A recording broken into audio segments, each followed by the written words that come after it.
Well, Northwest Florida's freshman Congressman Matt Gaetz has been a staunch Trump supporter from the get-go, much of his own campaign echoing the messages Donald Trump campaigned on, and we heard re-echoed tonight. Matt Gaetz joining us now live from Washington with his thoughts on tonight's speech. Floor is yours, Mr. Gaetz. What did you think, first off? Well, thanks for having me, Bob. And let me tell you something. I have introduced Donald Trump and spoken at his rallies 5 or 6 times, and this was the best speech that Donald Trump has ever given.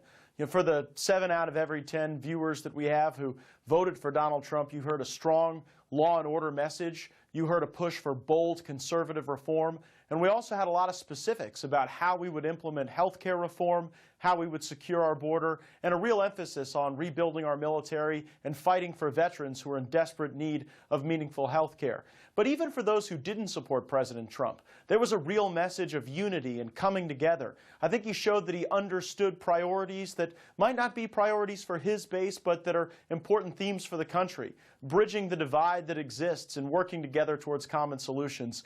I was proud of our president. It's the best speech he's given. Time for the Congress to do its job. You mentioned specifics. What specifics are you referring to as far as health care? When the president referred to it tonight, he mentioned 2 things: to repeal and replace. To what ends have you guys been working on replacement? Well, Bob, you heard the president talk about the importance of allowing people to buy insurance across state lines. That means that we put the consumer in charge of health care, not the government. You also heard specifics about health savings accounts and tax credits that would make health care affordable, but that would also ensure that people could choose their own plans to meet their needs. And you wouldn't have a one-size-fits-all system that's crippled our economy, thrown a wet blanket over growth, and really left too many patients with high deductibles and rising premiums.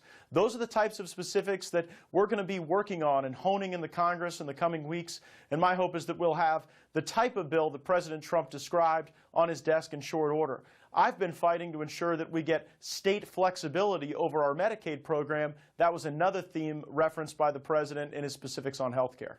Somewhat of a softening from the president on immigration reform, saying, he's open to compromise when it comes to dreamers and specifically providing a path for them to have at least legal status, if not citizenship in the country. Your reaction to that? Well, I think what was most important about the immigration comments was the real focus on border security. We've had presidents in the past that have worked on various forms of amnesty, but they never did the job of securing the border first. When you do that, it opens up all kinds of possibilities for how to deal with those who are here illegally. And I think the president showed his heart for the children who are brought across borders and the impact that our various reforms could potentially have on them. So I'm eager to work with the president to secure our border. I think he really painted a picture for what it's like when we don't, when he highlighted families who've been impacted by violence that's been brought across the border by illegal aliens, and brings into sharp relief the need for these reforms, and I'm hopeful that the Congress will begin working on them. The calls for unity, the president losing a couple of key supporters, conservative supporters in the House today. You had both Representatives Mark Meadows and Mark Walker today kind of backing away from the repeal of Obamacare. You had on his cuts suggested for the Department of State, Marco Rubio, Lindsey Graham, both saying that his ideas to cut foreign aid are dead on arrival. What about this unity? We hear a lot about it, but we're seeing some fractions. Well, Bob, when you have historically large majorities in the Republican membership of the Congress, you get a wide variety of opinions. And I think that's what's going to make us stronger as we move forward. The president's focus was on bringing the country together. And, look, I just went through 9 town halls in a 14-hour town hall marathon, and I could tell you there is division. There are people who are concerned and even angry. And I think the president understands that to solve these great challenges that our country faces, we're going to need to leverage all of the human capital in this country, and we need everybody rowing in the same direction. Now, will we have disagreements over foreign aid or different elements of a policy proposal or a regulatory reform or a tax concept? Of course we will. But at the end of the day, we've got to have a common sense of purpose, that unlocking the potential of the American people is the organizing principle of our job. And I think that the president really highlighted his willingness to accept viewpoints from all sides, as long as those viewpoints put America first and put American jobs first. And I'm hopeful that that's really a unifying thing that could bring more bipartisanship to a Congress that's deeply divided. About those town halls that you had that we covered, or at least several of them, a lot of pushback on some of your ideas, especially to abolish the EPA. Did you change at all? Did you learn anything from them, or what to those people that were upset at your town hall rally? What do you say to them tonight?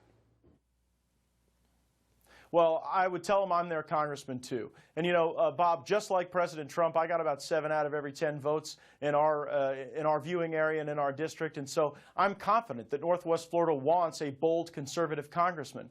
But people who don't have those views, who would like to see large government agencies continue to execute their mission just as they have for the last 50 years, I have an obligation to listen to folks and to hear them out and to be open-minded about ideas that I might not have thought of before. And so I'm grateful for the many hundreds of people who came out to our town halls. We got a lot of feedback, both positive and negative, but that's how democracy works. People have to be given the opportunity to speak with the folks who represent them, and at times wag their finger in their face and tell them what they really think about them. So I was grateful for every moment of that experience. I would say that the large majority of Northwest Floridians don't support the existence of extra constitutional agencies that waste money, and I think that we can right-size our environmental policies to protect true assets without having a bloated bureaucracy that wastes money and isn't really effective at protecting the environment.